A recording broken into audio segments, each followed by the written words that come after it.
Struggling to connect with buyers in an overcrowded, noisy sales landscape? Today's buyers want more than a spray and pray email blast. Launch a podcast and collaborate on content with people that matter most in your industry. Learn more at salesculture.work. What's up, everyone? I'm Joe Lemon, and I'm doing something different with this audio experience today. So I'm going to try out just taking you guys on a regular sales call with me. So I just finished up my meeting with the Oregon Ducks. We eventually did close that business. And this is a really fun conversation with Adam Morris. We break down some really fun strategies about how you can get into sales properly and how you can really grow into that nice VP role or that even a sales manager position at your ideal company, and what's the best strategies for that. So sit back and enjoy this episode. And it really always helps us if you can tell a friend about the podcast. So spread the word if you're enjoying this, or give me some feedback on how I can make it better and how I can make it more relevant for you, or for any upcoming topics you'd like me to dive into.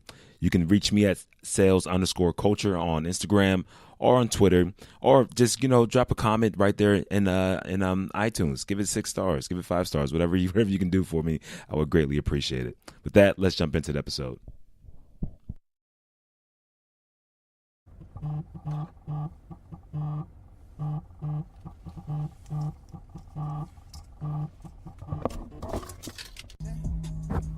So this is me trying to find the right location, listen to some pregame music, and if you ever had an idea, if you ever were curious, if you ever wonder what outside salespeople do or what people do that are doing biz dev, face-to-face type work, this is what it's like. Normally you're trying to run around trying to find the person's location, link up in time. And so for this one, we're just meeting up with Adam Morris for the podcast interview.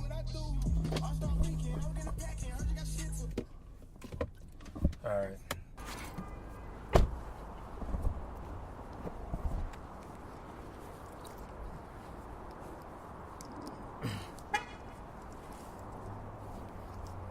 This is one of those elementary moves too, where you know better than to wait to the last minute to try to show up for your meeting. Like, I was across the street for almost, an hour and a half at Panera Bread eating lunch. Ah, there it is.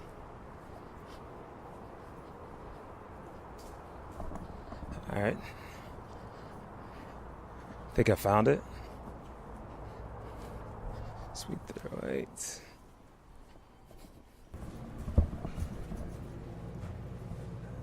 Sure. What floor are you going to? No problem.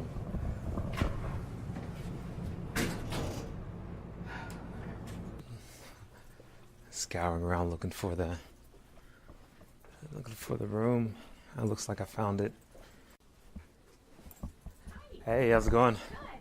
It's awesome. Just here to meet with Adam Morris. Okay. Too serious at all. But I definitely want to thank you for taking a moment last minute. I reached out to you while I was in town, and you were like, "Come on by, let's talk." Yeah. And that to me says something about the person and kind of how they roll. Like, people that are just open to having a quick conversation, ad hoc, no real too much background.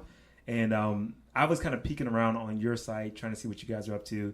Obviously this is about sales for salespeople, and so I'm always interested in how people should go about breaking into it.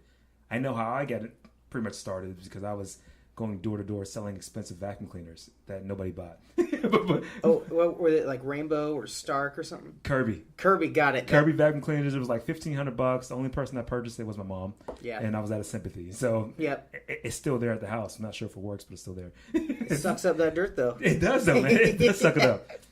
And so, Adam Morris, I want to welcome you on to the Sales Culture Radio Show. Thanks for coming on, man. Yeah, thanks for having me. That's exciting. Well, so you have to tell me, how did you get started in sales? What was your first product or service that you pitched? I got hired by Rick Ski at Ski's Jewelers when I was a student at U of O. Okay.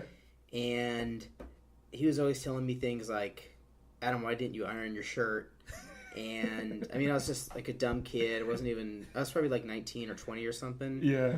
And we sold like high-end jewelry and watches and stuff, and I just remember I got the bug for selling really nice watches. Yeah. And I loved selling Rolexes to people and Baume & Merciers and stuff like that. And so one day I just realized I was really good at it, and it's because I wasn't selling the watch and what a great watch it was. I was selling the reason that people wanted those nice watches. Right. And like a lot of times for Rolex, like people viewed Rolex as a status symbol, not as a good watch. Like, I mean, you can get a Timex for $15 that would tell you the time as well as a Rolex could, right? Right. So I loved it, and that was my start in sales. It was retail, very different from what I do now, but it let me know that I was good at something. So I'm just curious, how many months or days or even years did it take for you to kind of click and say, I think I got something here that I can reach people and people are open to listening to me and I might have a career in sales? How long were you doing that before it kind of hit you? You mean like back at Skis? Yeah. Yep. Ooh, a long time because, I mean, Rick had his clientele in Eugene were the high earners and longtime customers. It was third generation jewelry store. And so he wasn't ready to just let me work with all his high-end customers. And so he didn't want to give you the actual keys to the Cadillac just yet, right? Yeah, he was always making me stay behind the counter, and I was always trying to get out on the floor. And then, I remember one day he told me, he's like, hey, you did a good job there, right? And this is after I ignored him and went out and helped somebody on the floor anyway. I got to say it was probably like a year, maybe a year and a half before I figured out I was pretty good at it.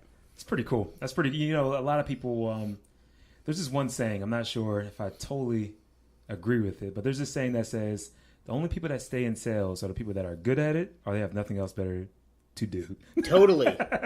Do you agree with that? Yeah. Yeah. I know. Yeah. Well, that's why you see actually a lot of salespeople, they'll go industry to industry. Like a lot of them don't care what they sell. They just want to sell. They'll sell medical. They'll sell advertising. And I mean, the best sales reps tend to stay in one industry because that's typically the smarter play. But you still see a lot of people who hop around because they're like, I sell. I'm not necessarily a medical professional. As a recruiter, I mean, I think this is a perfect transition. So do you think that's a wise move for people that say, hey, I'm a natural born salesperson. I can sell anything moving, right? I said like Eskimos. You think it's wise for them to hop industries like that?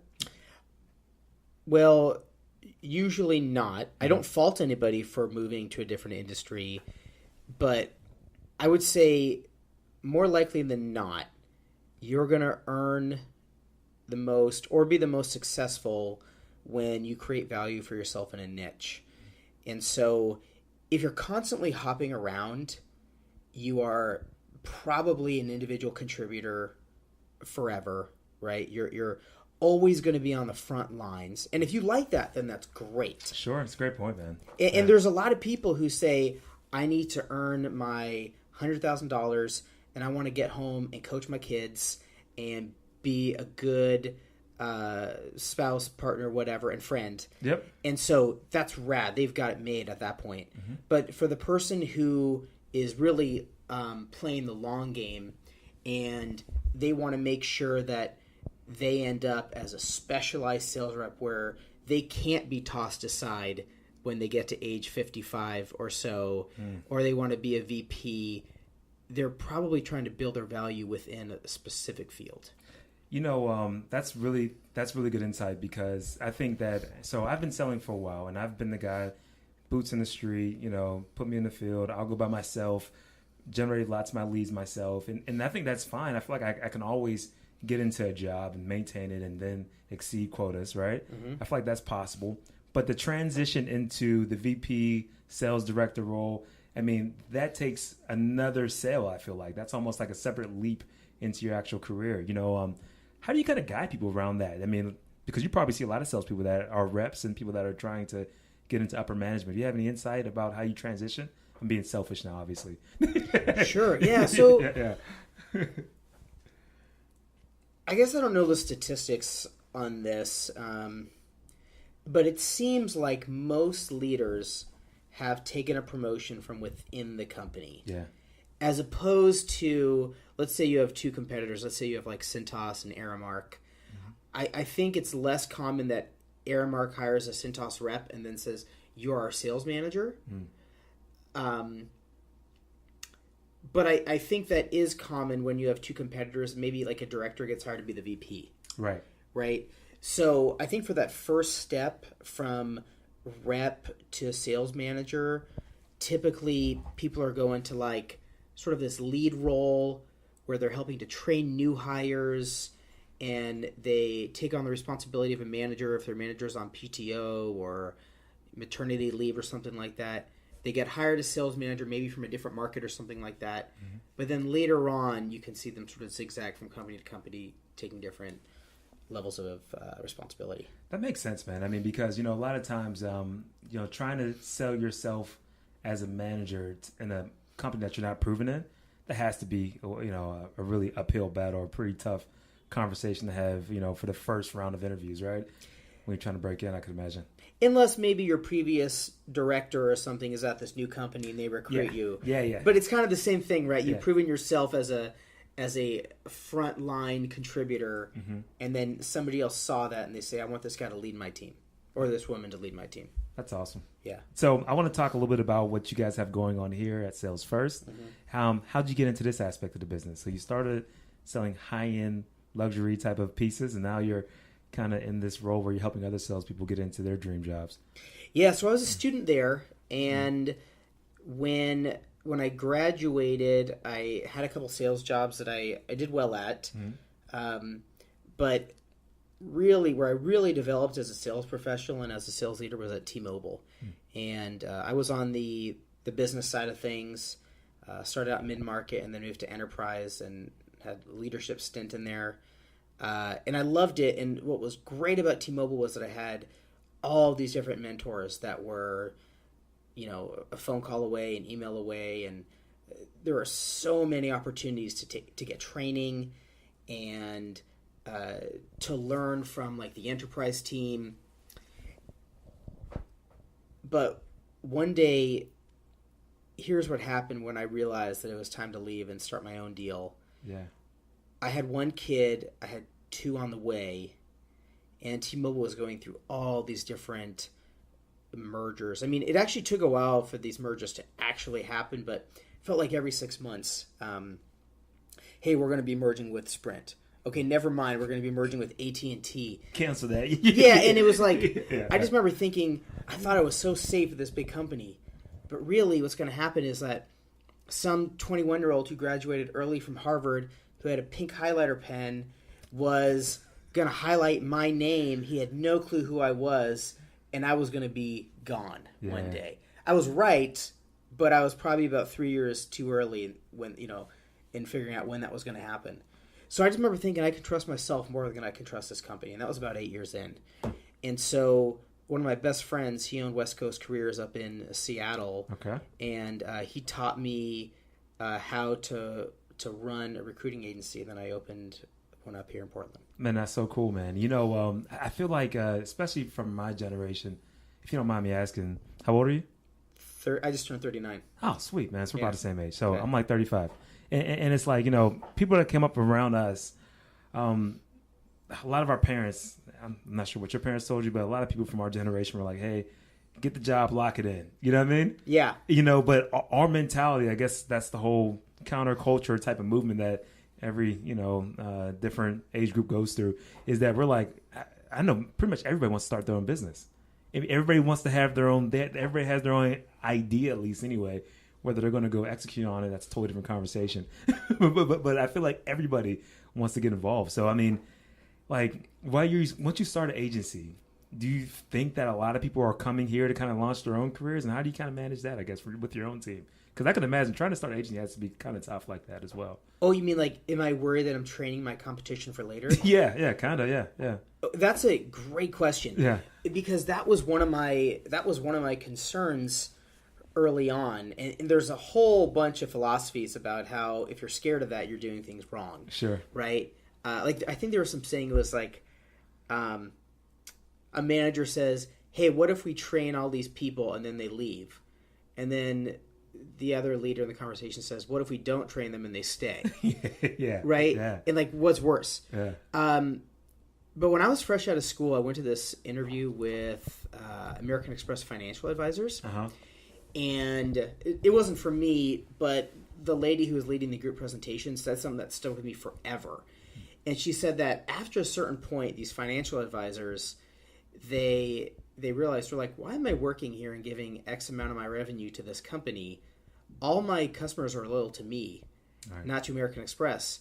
So what happens is they sneak in at midnight, download all the people, start their own agency in secret, and they end up in this big legal battle where the only people who win are the attorneys. Yep.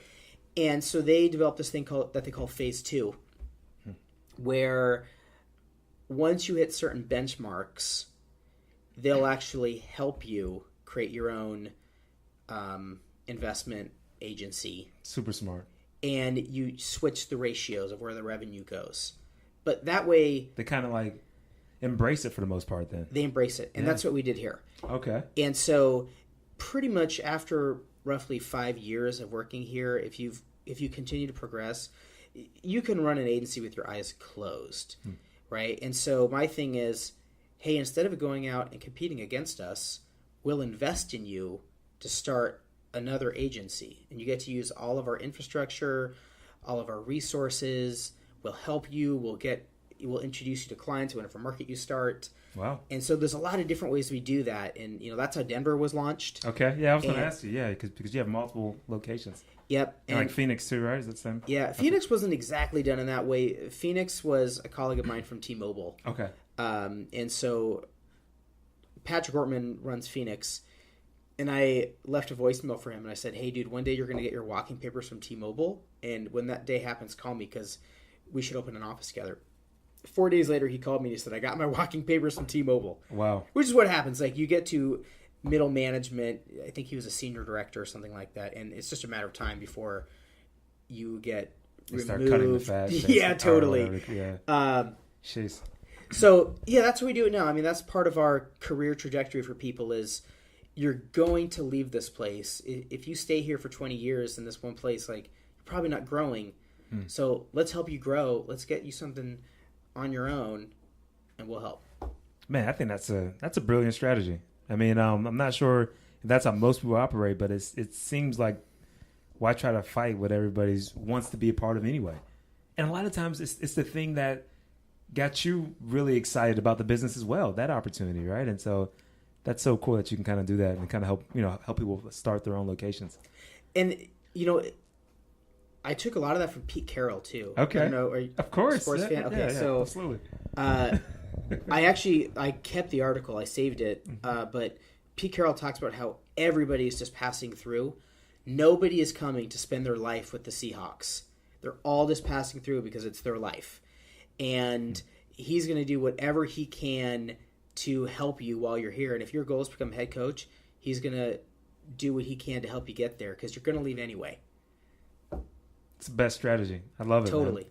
I love it. So you have to tell me some more about sales first then. So Okay. How do you guys operate? And, I'll kind of let you go there first. So obviously you guys are trying to help salespeople, but is there a certain sector that you guys work in or a certain niche you guys carve out for sales? Is it tech or healthcare or? It's really by market. Okay. In Portland, we're really heavy in tech and SaaS. And in the last few years, there's been a lot of Bay Area companies that have opened up shop in Portland because they find it a little less expensive to open up SDR teams. Okay. Makes sense. Yeah, so we're really heavy with SDRs. There's a great startup environment. There's some angel funds out here, and there's also VCs from Seattle and Bay Area, and we're right smack in the middle of those two. But a lot of business services. In Phoenix, we haven't totally nailed down what our focus is. I mean, we're still focusing on the function of sales. Sure. But it's been 2 years, and we haven't really noticed a trend of what kind of businesses use us. It's just any type of business, if they need somebody to help them interface with their current clients or prospective clients, that's where we're helping. Makes sense. No, and I think Portland is a natural tech hub because, you guys are right in between Seattle and San Francisco. You guys are their actual stop, right? Yeah. Before it's nothing but farmland. Right. Yeah. I mean, so it makes a lot of sense that you guys should thrive in that area. I go out to Phoenix pretty often. Phoenix is an interesting market, though. It's transitioning into something bigger, I think, but it's still going through those growing pains, I guess. Here's what we found. So Portland and Denver are really similar. Okay. And in terms of like culture, sure. And I can see that. Yeah. And we call them both, like, we both live in lifestyle markets, right? Where people, they want to get off work early so they can hit the mountain or the lake, and here we have the coast, and we're really outdoorsy communities, and that lends itself to a certain population. Well, Phoenix is a little more conservative. It's a little more of the Wild West out there. But there's also Phoenix, I don't know if it takes care of itself the way other markets take care of themselves. Like in Portland businesses like to work with Portland businesses. Gotcha. And Phoenix seems bigger than that. For example, like I don't know if it's United or Delta, but there's like big airlines, and they'll open up gigantic call centers out there. And so there's just a lot of big business that puts big operations there, but they're maybe not super accessible to small businesses like mine. I can see that. I mean, totally, because land's cheaper out there. Obviously, you can get a pretty nice block of desert land for pennies on a dollar compared to LA and everything else. Yeah. That's exactly what it is. There's tons of space, and it's inexpensive to set up shop out there. But I mean, 2 years in, I mean, we're doing really well out there now. It's been a long journey in Phoenix. Denver and Portland were easier for us to get started, but I mean, Patrick has been such a champ. He's totally stuck it out there and held his employees together. But yes, it's very different. It's all the business is bigger and they're longer sales cycles. Really? That could be good and bad, I'd imagine. Yeah. Yeah. So all right. I kind of want to dive into the weeds of, people that are looking to get into sales, or how you would kind of coach people. And I saw that you had a couple comments on LinkedIn. One was around personal branding. And I know that I'm a big believer in it. Obviously, it's one of the reasons why I got the podcast going. Way to kind of keep myself just relevant with a lot of people. And what's your thoughts on people that have a lot of, want to be big in personal branding, but also want to be in sales, And it's kind of a tough mix there, right? It can be, because you can be too much exposed in that area. Sometimes I feel like as well. But what's your thoughts on it?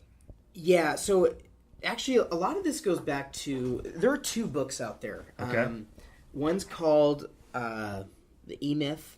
E-Myth. And right. then check it out. And one's called Linchpin. And they're both at complete opposites of the spectrum. And E-Myth is all about the lowest common denominator. Like, it's about turning your business into like an assembly line business so that your labor gets less expensive, because you don't need anybody to come in and work miracles. You say your job is to work this tiny, tiny portion of this business and do it over and over and over again. And that has worked amazingly for so many huge, successful corporations. Sure. But, like, there's not very much magic being made when a company really goes to that model, right? At least not on the front lines. This book, Linchpin, is about hiring people that can create art while they're at work. Of course, not literally, but I'm hiring you because of who you are. Like, you are an all-encompassing human being, and I know that you have the ability to create something amazing. So come here and thrive and do it. And those 2 philosophies are, like, typically you see businesses doing one or the other, if you really break it down. And so I'm a fan of the Linchpin model because I'm a believer in human possibilities. Yeah. But there are other big recruiting and staffing agencies that have adopted E-Myth, and they're a heck of a lot bigger than my company. Sure. Does that answer your question at all? It really does, man. I mean, Okay. I think it really gets to the heart of the matter that of whatever you're trying to build, right? And it's not that. I think it's less of the right and wrongs and more the gray.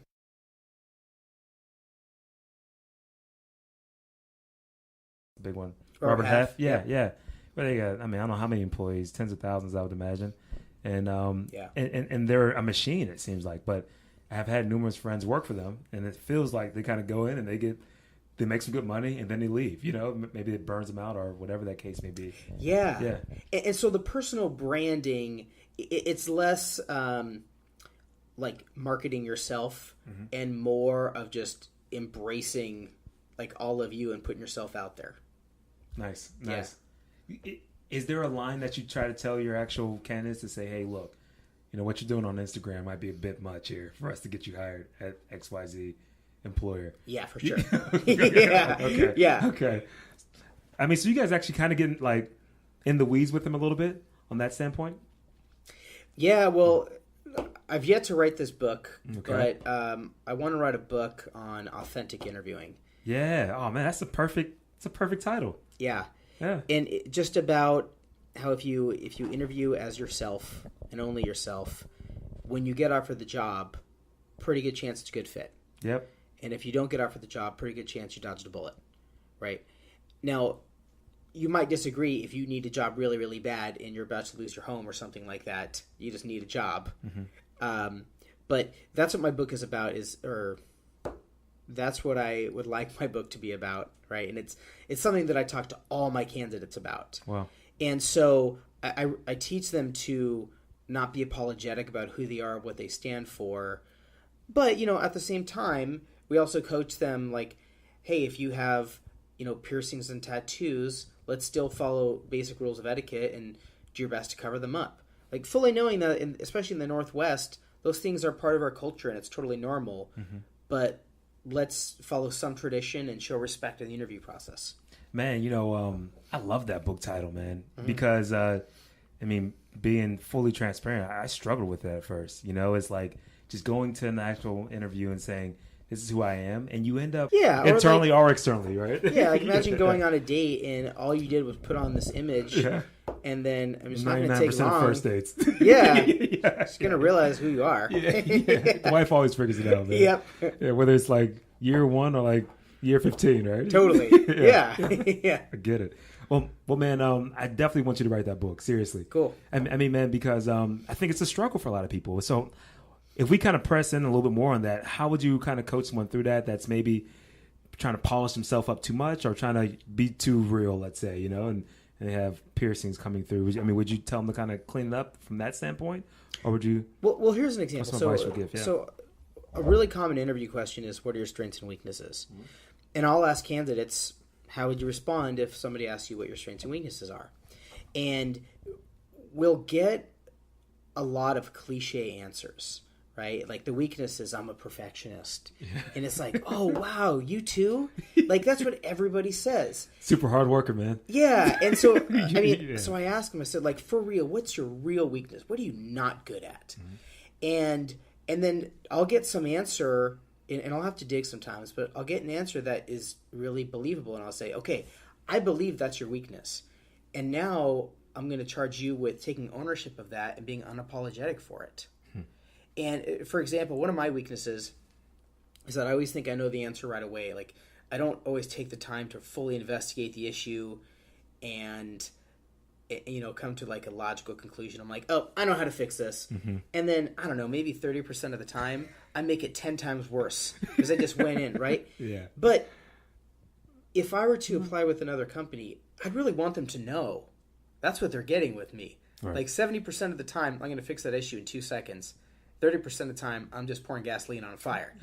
And like, hey, if you're ready for that, I'm your guy. Yeah, put me in the game. Yeah. Yeah. And when people are comfortable with that, they go in and they're much more relaxed. They're much more open to having a real conversation with somebody. And if it's the right fit, they get the job.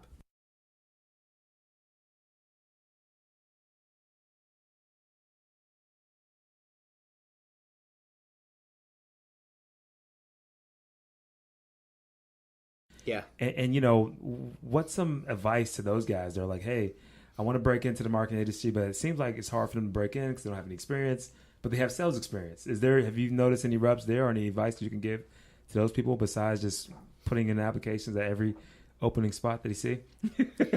Well, yeah. I can speak to Portland. Okay, please. Yeah, sure. I mean, LA, I don't know LA yet. It's a beast down there. Yeah. The marketing community in Portland is a pretty tight-knit community, and a lot of the agency owners know each other. And there's all sorts of networking events. There's the American Marketing Association. There's SEM PDX, and so if you can start going to some of those networking meetings, join an association, you'll get in. Yeah. You just gotta be present. Yes. Yeah. That's what it is. You can also get in as like a contractor or some sort of freelancer, but even if you meet one owner and you hit it off, and maybe this agency owner doesn't have a spot, you can ask him or her for recommendations and get a bunch of introductions. That's really cool. Really good advice there, man.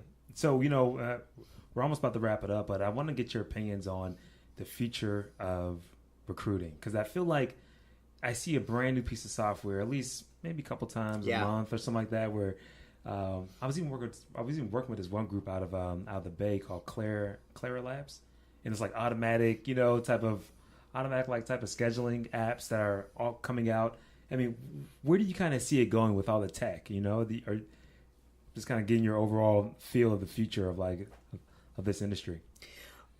Well, the game maybe 7 years ago was you sign up for a Career Builder and Monster, and you can find all the candidates you needed there. And those two search engines and job boards, like they've completely dropped off the map. Really?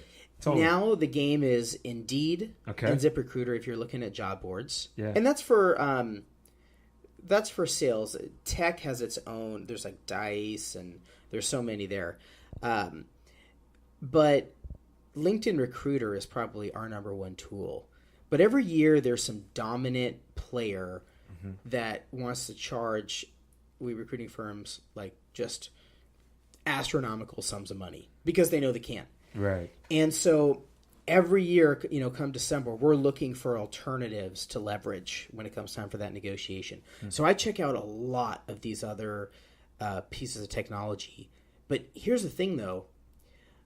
All these other SaaS platforms that come out and they tell us they're the next big thing, they're all nothing if somehow LinkedIn Recruiter boots them off of their platform. It's true. Or if Indeed cuts them off. And a lot of them are overlays on top of LinkedIn or Indeed. And so, what was it? I looked at this really cool piece of software, Intello. Yeah, I've heard of Intello. Okay. Yep. Yeah. I was so impressed. I was really pumped to use them.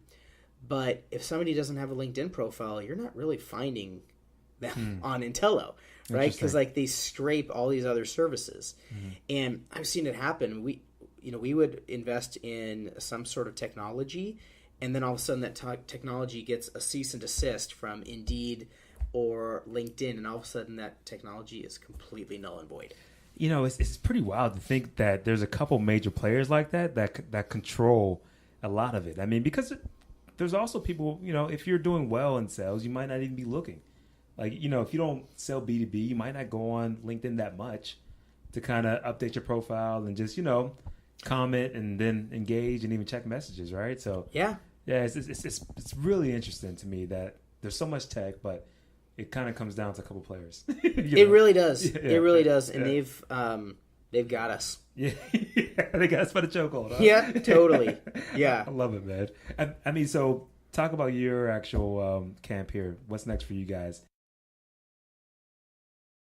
Yeah, the most exciting piece of news to come out of Salesforce recently is that we launched TalentNet, which is subscription recruiting. Okay. Which is, so one of the things we did, and we did a great job of it, was we branded ourselves Sales First.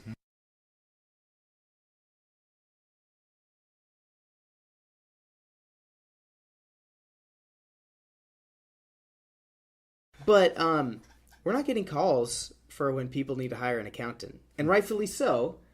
But I look at some of the big agencies in the nation, and they didn't call themselves accounting first, right? Or finance first or whatever. And so we shot ourselves in the foot a little bit, and now we're kind of stuck in this one niche, unless we open up a second brand. So what we did is we opened up TalentNet, and this allows us to recruit for companies that have a lot of needs across a lot of different departments, where instead of paying us a success fee for finding them a candidate, they're paying a few $1,000s a month to basically have access to a Telenet recruiter here who's just theirs for, the next 3 to 6 months. Nice. We'll work on anything for them. You could talk to them as much as you want. They're at your beck and call. That's cool. Yeah. Yeah, I mean, that makes tons of sense. So you kind of lead with sales, get you guys kind of comfortable, and then, if you guys look for other stuff, we have people here for you as well.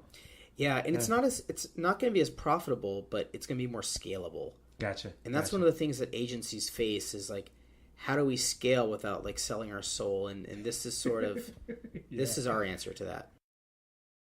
So that makes a lot of sense for you guys, man. It's cool. Well, you're going to have to keep me posted on the actual progress. And you know what, Adam? I really do enjoy you taking time to kind of come on the show. Please plug your website, plug how people can kind of reach out to you if they're looking for the very next hire. Awesome. This is a good time. Thanks for having me. Yeah. And with that, it's a wrap.